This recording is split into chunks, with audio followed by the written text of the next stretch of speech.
বিসমিল্লাহির রহমানির রহিম। আসসালামু আলাইকুম, welcome back to my channel. আশা করছি যে যেখানে আছেন ভালো আছেন, সুস্থ আছেন। নতুন একটা রেসিপি নিয়ে হাজির হলাম। আজকে আপনাদের সঙ্গে মাছ দিয়ে অসম্ভব মজার একটা রেসিপি করে দেখাবো। তার জন্য প্রথমেই চুলায় একটা প্যান বসিয়ে দিয়েছি আর তাতে কিছুটা তেল দিয়ে দিয়েছি। তেলটা যখন কিছুটা গরম হয়ে যাবে সেই পর্যায়ে আমি এখানে দিয়ে দিয়েছি মাছের টুকরাগুলো। আর মাছের আমি এখানে 4 পিস টুকরা নিয়েছি আর সেগুলোকে আগে থেকে আমি লবণ এবং হলুদ মাখিয়ে রেখেছিলাম। তো একে একে মাছের টুকরাগুলো সবগুলো এখানে আমি দিয়ে দিব। আমি এখানে রুই মাছ ব্যবহার করেছি, আপনারা চাইলে যে কোনো মাছ দিয়েই এই রেসিপিটা করে নিতে পারবেন। একটা পাশ যখন কিছুটা হয়ে যাবে সেই পর্যায়ে উল্টা দিতে হবে। মাছগুলোকে আমি খুব বেশি ভাজবো না, কালারটা একটু চেঞ্জ হলে এই যে যেমন দেখছেন এরকম কালারটা আসলেই আমি এটাকে উল্টে নিব। মাছগুলোকে আমি উল্টে দিচ্ছি।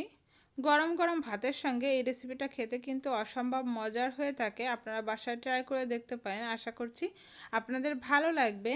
আর যারা এখনও আমার চ্যানেলটি সাবস্ক্রাইব করেননি সবার কাছে অনুরোধ রইল আমার চ্যানেলটি সাবস্ক্রাইব করে পাশে আসা ছোট্ট বেল বাটনটি প্রেস করে রাখবেন পরবর্তী সব ভিডিওর আপডেট পাওয়ার জন্য।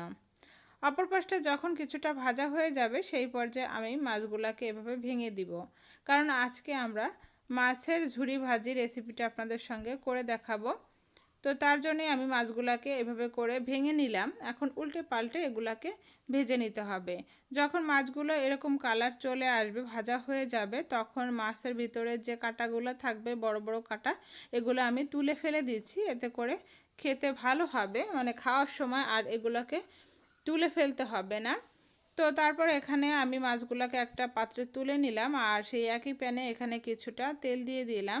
তারপর এখানে আমি দিয়ে দিব পেঁয়াজ কুচি আর নিয়ে নিলাম 4-5টার মতো কাঁচামরিচ কুচি। আমি পেঁয়াজের পরিমাণটা এখানে বেশি ব্যবহার করেছি। এই রেসিপিতে পেঁয়াজের পরিমাণটা বেশি দিলে খেতে অনেক বেশি ভালো হয়।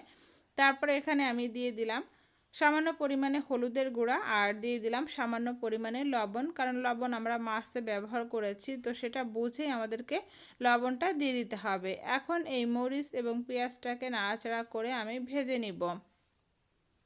এই পর্যায়ে আপনারা চাইলে কিন্তু এখানে একটা টমেটো ব্যবহার করতে পারেন। তারপর যখন এরকম কালার চলে আসবে তখন আমি এখানে দিয়ে দিয়েছি জিরা এবং রসুনের পেস্ট। আমি এখানে 1.5 চা চামচ পরিমাণে দিয়ে দিলাম। তারপর এখানে আমি দিয়ে দিব শুকনা মরিচের গুঁড়া 1/2 চা চামচ পরিমাণে।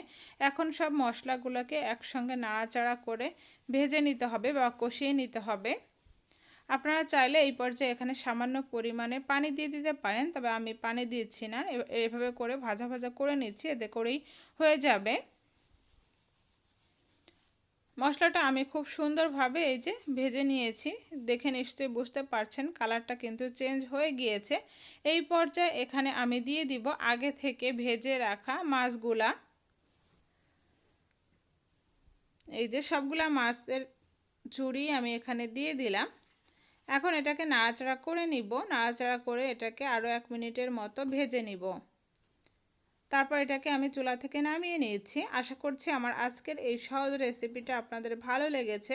আমার রেসিপিটা যদি ভালো লেগে থাকে একটা লাইক দিয়ে আমাকে উৎসাহিত করবেন। চাইলে ফ্রেন্ড এবং ফ্যামিলির সঙ্গে শেয়ার করতে পারেন। আর যারা এখনও আমার চ্যানেলটি সাবস্ক্রাইব করেনি সবার কাছে অনুরোধ থাকবে প্লিজ আমার চ্যানেলটি সাবস্ক্রাইব করবেন। আজকের মতো এ পর্যন্ত। সবাই ভালো থাকবেন, সুস্থ থাকবেন। আগামীতে নতুন রেসিপি নিয়ে হাজির হব। আল্লাহ হাফেজ।